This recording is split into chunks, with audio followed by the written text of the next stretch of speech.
Welcome back to Batman Arkham Asylum with me, Darkrai, and of Mod course, my Krika. partner in crime. Yep, here we are once again. Now we just need to take down Victor Zsasz. In a more grounded Batman villain, to be sure. Yes. Just a simple serial killer. They don't really go into him too much in the game unless you read the bio about him. But he is a villain who, every time he takes a victim's life, he makes a tally mark on his skin. And there's a lot more to him in Arkham City. Trust me, once you see that, like you'll really see how fucked up Zsasz is. I enjoyed that he has he has kind of a cameo, if you could call it that, in Batman Begins. Oh yes, I remember.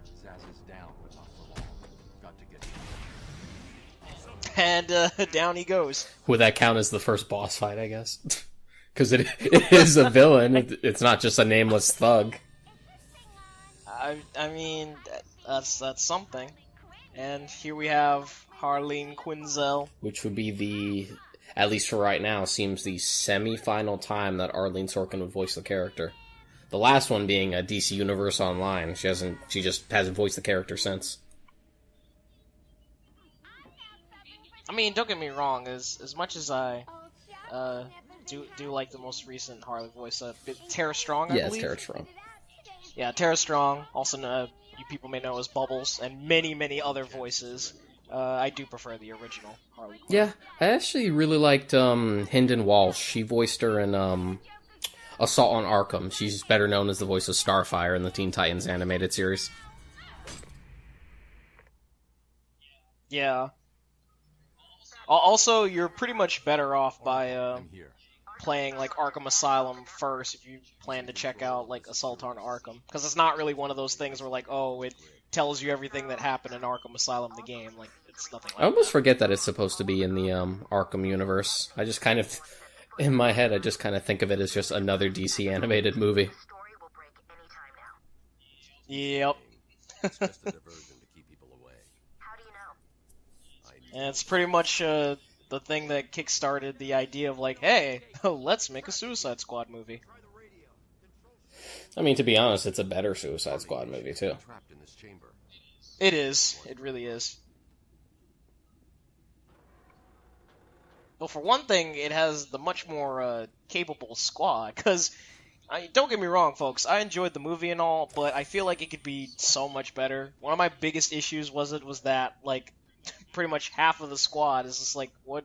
Why specifically these people? Like, Harley has a bat and a gun. It seems like the roster choices are more just like, oh, that'd be cool, as opposed to how this would actually function in each different situation, depending on what mission they might go on. Yeah, like, things looked cool in trailers for Suicide Squad, but in terms of how they executed a lot of things, it could have been done a lot better. Not bad, I enjoyed it, I had a lot of fun with it. Yeah, more Riddler trophies. Alright, I gotta point this out. Am I the only one who feels that Batman's feet are really small in this game? No, I feel that too. And also, I gotta tell you folks, like, be prepared to see me go through a lot of vents, I swear. Like, going back to this game now, I realize, like, wow, Batman goes through a lot of fucking vents in this game. It's just, I remember the first time I saw that shot of him pushing the grate open with his foot, I immediately felt like his foot is really small in proportion to, like, his really tall body. Yeah, I was like, what the heck's going on, tiny. Man? Yeah. I mean, he does have, like, this ridiculous physique in this game, like an impossible physique, to be honest. And here's something even else that we can talk about, because it's also been done kind of differently from here to there, is Joker's Toxin. There's actually been quite a few different effects that this thing has had. Sometimes it'll either, like, it'll affect you, and you'll, like, gain his, like, white skin, and then you'll, like, laugh yourself to death, or you'll just laugh yourself to death, have a big grin. There's actually been quite a lot of different versions of it.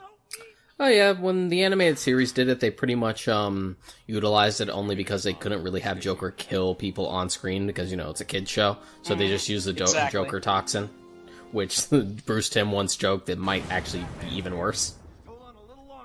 Yeah, like, seriously, when I think about it, I'm just like, dude, that's actually really messed up. It becomes more explicit as like the series goes on. Like it becomes really scary as the DCAU progressed. Even like in Mask of the Phantasm, which was allowed to be a little more adult, it became a lot scarier there. A place where I felt it was also really dark was in the Dark Knight Returns, Part 2, when Joker returns, and then he like releases the toxin into the room of the TV show, and because he just it doesn't affect him at all. he's just like, eh.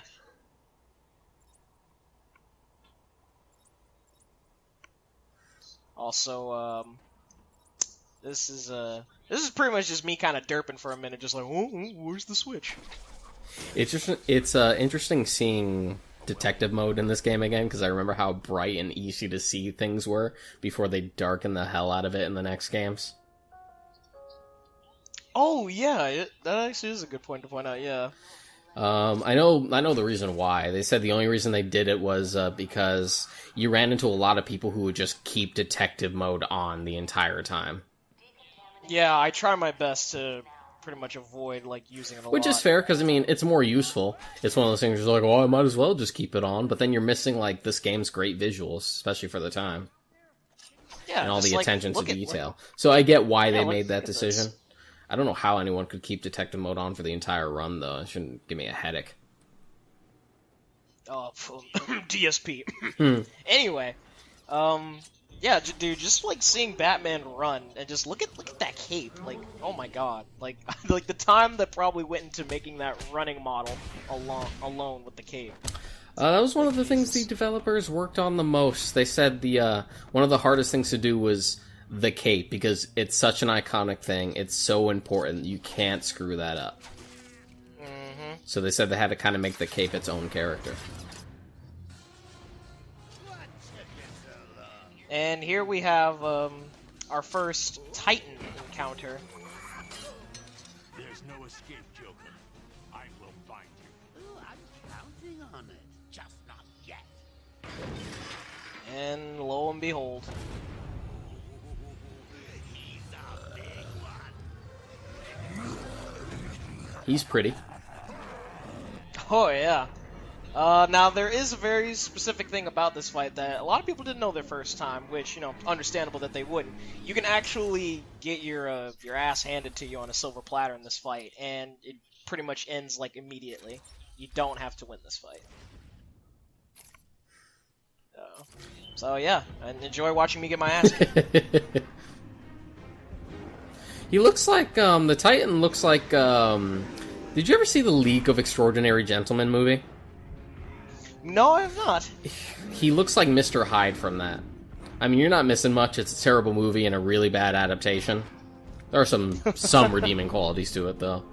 But the League of Extraordinary Gentlemen was like this Alan Moore book.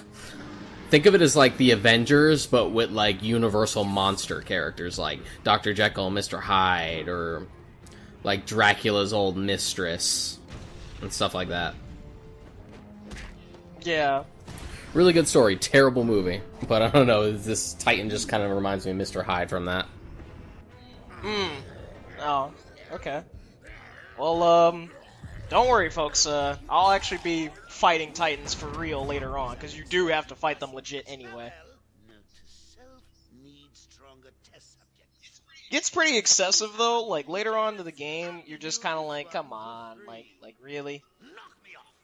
Yeah, it's just one of those things where you're just like, first outing, and they're just like, well, what do we do? I don't know, 2 Titans. I don't know, 3 Titans. And considering the final boss of this game, it really doesn't help the issue. Oh, we'll get to that one when we get to that. I know you're well, particularly salty about it. I've never really minded it, but we'll get to it. I am very salty. I'm just the kind of guy that, like, very specific kind of things trigger me. Yeah. Oh boy. That's gonna be something. But yeah, I think the first upgrade, that upgrade I got back there was more bat armor, like more health. Get in here before more of them come. Really, like they're just when it comes to upgrades, the one thing that I like about an upgrade system in a video game is just giving you the freedom to choose what upgrade you want. Now, if there's upgrades that connect to others, I completely understand those being locked, because, you know, get the first stage first, and you get the second one. That's pretty much the biggest problem that I have with, like, upgrade trees, because, like, you have to follow a certain order, and I never really like I don't mind skill trees, again, it just depends on how they're used, and it depends on the game. Sometimes it's inappropriate for certain games. Yeah. There's, like, one that's, like, coming to mind, but it's on the tip of my tongue, and I can't think of it. Or, like, when you start off with, like, this Arkham Asylum and City start off with, like I just mentioned, you are able to freely choose what upgrade you get. In Origins, for some reason, as much as I cut that game some slack that most people don't, I cannot stand the fact that it just went for an upgrade tree, like, out of nowhere. Like, why? Officer Bowles. If I see you trying to follow me, he dies. There's even, like, a specific, there's a specific, square that you can't get in the upgrade tree in Batman Arkham Origins, unless you get a certain vigilante rank, and the dumbest part about it is that all it is the Sonic Batarang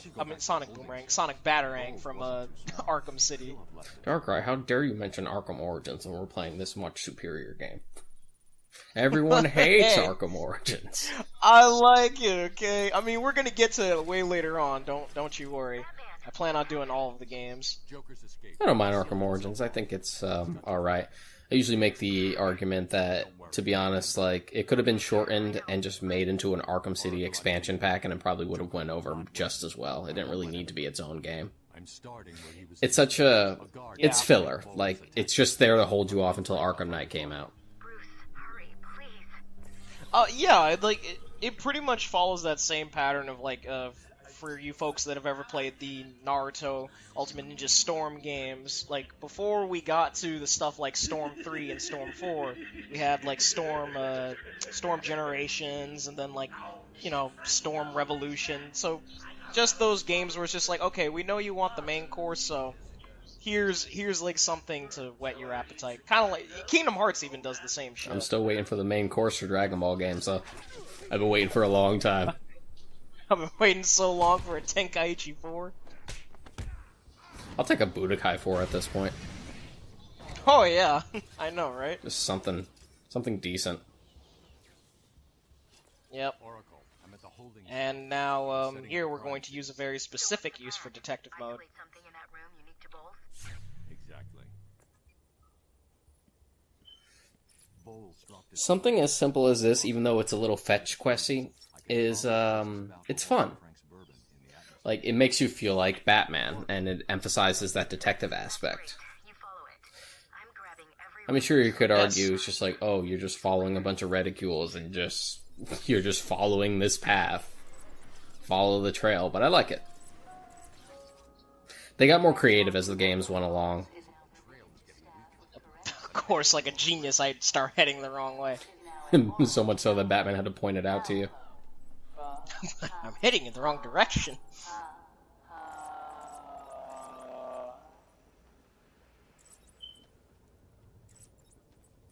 See, could you stand to, like, look at just purple and orange for an entire run? No, dude, I can't. I mean, like, again, I'm only doing it here because, you know, I have to follow the trail. But when I see playthroughs of people, or just walkthroughs, any kind of videos of Arkham Asylum, or any of the Arkham games, where they have nothing but detective mode on, it's just like, I can't watch it anymore. Remember how I want to be able to appreciate the Remember how the visuals. Game of the Year edition of this game boasted the 3D aspect? Be quiet. Oh yeah. Did you ever actually try that? Because I did. It didn't work for me. It didn't work for me either. So yeah. It's funny too. That was like the only difference. Like, oh, 3D glasses. Oh, Oh, never was a person who was a fan of 3D. Always saw it as... I mean, it can be done right, but, like, very rarely. but even then, even when it is done right, it's just one of those things where I'm just like, did I really need this? Was this a necessity for me to enjoy my movie? Yeah, does this really like add anything to the experience? It's funny because So- we're kind of going to that same argument sort of with VR becoming much more of a thing now. Yeah, it's funny how James Rolfe's Angry Video Game Nerd's review of the Virtual Boy from way back a long time ago on YouTube even still stands a point to this day of the whole, like, because he said at the end of the video, virtual reality, yeah, it's a cool concept, but like, we are like so far behind, like the technology that we require to make it as awesome in like movies and stuff like that. Like, dude, we are nowhere near like close We're in the to right that. direction. I say this as I actually just tried an Oculus Rift for the first time earlier today. Oh wow, Yeah. okay. I went to, I was on my break, and I went to the Best Buy, and they had, like, this Oculus stand, and I figured, they're just like, sign up with your first name and last name and your email, you get to try it for free. I'm like, why not? I'll give it a shot. And I did, Alright. and it was interesting. Full range of motion, it feels like you're actually there. It does give you, like, a sense of immersion. There was actually this one section that they flash you to where you're on the precipice of a building, and you can look over the edge, and I actually got a sense of vertigo. Like, I actually went like, okay, alright, because I'm not one for heights. Okay, so like, would you say that, let's see, how can I say this? Would you say that the price of the virtual headset is worth it? It's still pricey, but to be honest, it's such an advanced technology that I could see why it's as expensive as it is. Like, if you were to give it one shot when you can, the moment you, like, start using it, you're like, yeah, I can see why this is so expensive. It's kind of a necessary evil for now until the technology becomes more commonplace like anything else. Yeah. I remember when Blu-ray Oh, players boy. used to cost like $500. Yeah, I was just about to say. Now you can get one for like $60, a decent one. And now it's just like, well, if you have a PS3, you're good to go, buddy. Yeah. What about 4K? Oh man, they're really trying to push 4K these I days. mean, it's the next big thing. I don't mind it. I still. God damn it, PlayStation 4, you're so dumb. Yeah. For the record, like, this is not a strike against, like, the PlayStation 4 in general. I have a PlayStation 4. I love the PlayStation 4. But this will probably sound dated, like, years from now, and people are still listening to this commentary. It is so dumb that the PS4 Pro can't play 4K Blu-rays. Yeah. Oh yes, and here we have the first stone tablet out of many. I don't find them all, by the way, but basically these are stone tablets that when you scan them, you'll get to hear the history of Arkham Asylum by Amadeus Arkham himself. Yeah. So what, you didn't go for all of them in this run? Well, at the moment, I think I need to record part, I think 5 or like 6 onward, so I'll try my best to like keep an eye out for them. But when you actually listen to both the tapes of the villains and the history of Arkham, it's really fascinating to listen to, especially the villains. What about the riddles? I You would going for definitely- riddles in this run? Yes, I will. It's easy enough. The only thing that would always trip me up was getting, like, those last few Joker teeth. You're like, I checked everywhere, where are they? Because they don't show up on the maps. Yeah, they don't. Oh, at least with riddles, like you have the question marks. How's it going? Any sign of Dad? Not yet, but I'm getting close. Harley Quinn I like that Oracle is, an elevator kind of your, voice of reason character, your tutorial character, as it were. when I reach the end of the trail. Mm-hmm. She's what? Like I think she sticks with us the whole way through, except Origins. Yeah, and So, Origins, it makes sense. Alfred. She's still Barbara. Yeah, she's still Barbara, so it's Alfred there. More Vince. Well, this was back before we had, like, a big open city to explore and have variation with.